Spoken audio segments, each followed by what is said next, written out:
সর্ষে পোস্ত নারকেল বাটা দিয়ে ইলিশ তো সবাই খেয়েছো, কিন্তু অনেকেরই সর্ষে আর নারকেল বাটা খেয়ে কিন্তু গ্যাস অম্বল বা বুক জ্বালা করে। হ্যালো বন্ধুরা, আজকে রান্নাবান্না পর্বে তোমাদের দেখাবো ইলিশের একটা অন্যরকম রেসিপি।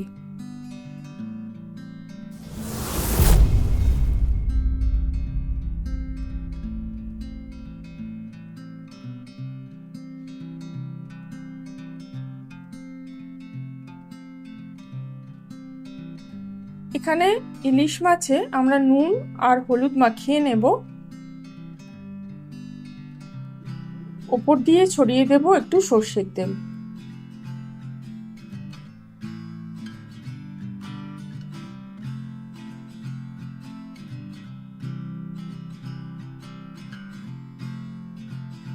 এবার হাত দিয়ে খুব ভালোভাবে মশলাটা আমি ইলিশ মাছের গায়ে মাখিয়ে নিচ্ছি।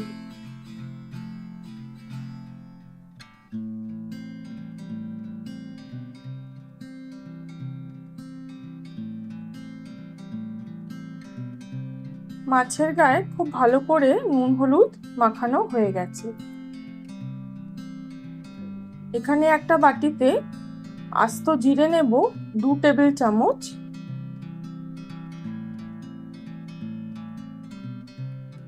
চার পাঁচটা শুকনো লঙ্কা আমি একটা বাটিতে গরম জলে ভিজিয়ে নিয়েছি। 2 টেবিল চামচ মতো টক দই,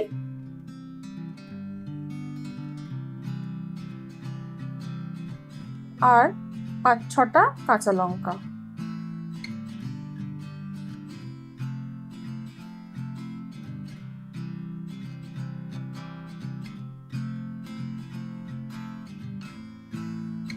এবার আমি ভিজিয়ে রাখা জিরেটা মিক্সিতে দিয়ে দিচ্ছি, সাথে অ্যাড করছি ভিজিয়ে রাখা শুকনো লঙ্কা,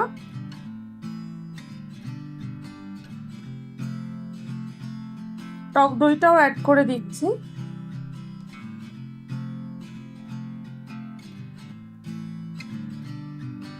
পুরোটাই আমি মিক্সিতে খুব ভালোভাবে পিষে নেব।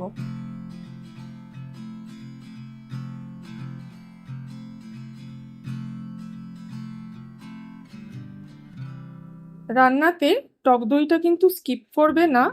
রান্নাতে টক দইটা থাকাতে ইলিশ মাছ কিন্তু হজম হতে সাহায্য করবে, আর টেস্টও কিন্তু অনেক গুণ বেড়ে যাবে। একটা প্যানে আমি সর্ষের তেল গরম হতে দিয়ে দিয়েছি,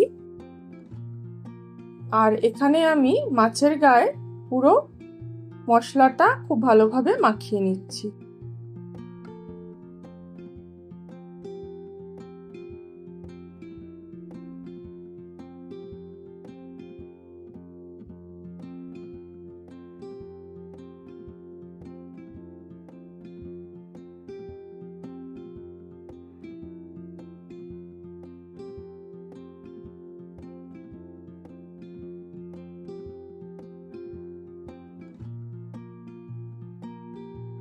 তেলটা হালকা গরম হয়ে গেছে। এবার আমি খুব আস্তে করে মাছগুলোকে সাবধানে ছেড়ে দিচ্ছি।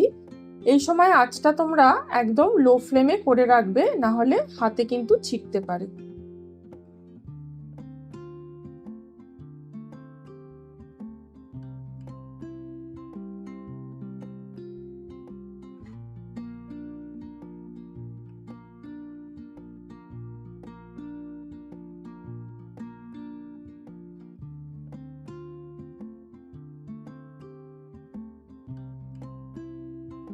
সব মাছগুলোই আমি একে একে ছেড়ে দিচ্ছি প্যানে।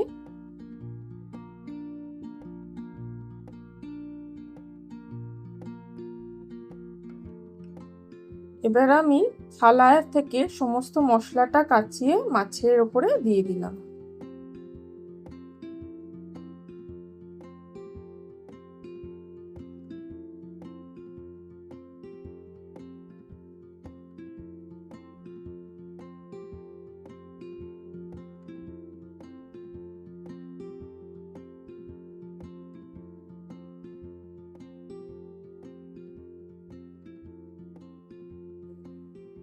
ওপর থেকে দিয়ে দিচ্ছি কাঁচা লঙ্কা,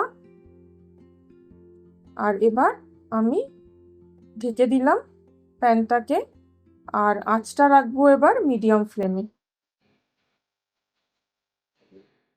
3 থেকে 4 মিনিট পর আমি ঢাকনাটা খুলে খুব সাবধানে মাছগুলো উল্টে দিচ্ছি।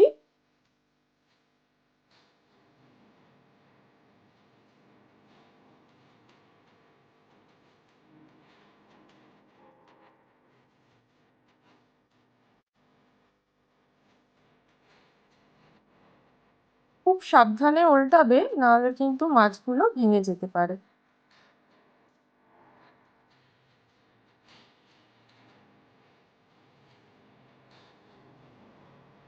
ইনগ্রিডিয়েন্টস বা উপকরণগুলো গোছানো থাকলে কিন্তু রান্নাটা করতে জাস্ট 8 থেকে 10 মিনিট মতো সময় লাগে।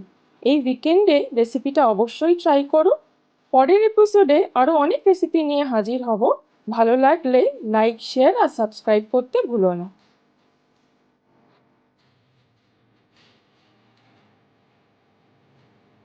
এক পাশটা কিন্তু অলরেডি হয়ে এসছে। এবার অন্য পাশটাও আমি 3-4 মিনিটের জন্য আবারও ঢাকনা দিয়ে ঢেকে দিচ্ছি।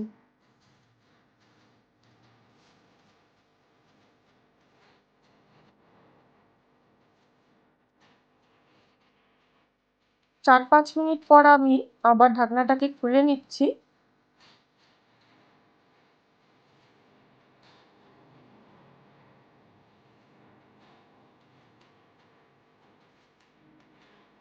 ইলিশ মাছ রান্না হতে কিন্তু বেশি টাইম লাগে না, খুব চটজলদি হয়ে যায়।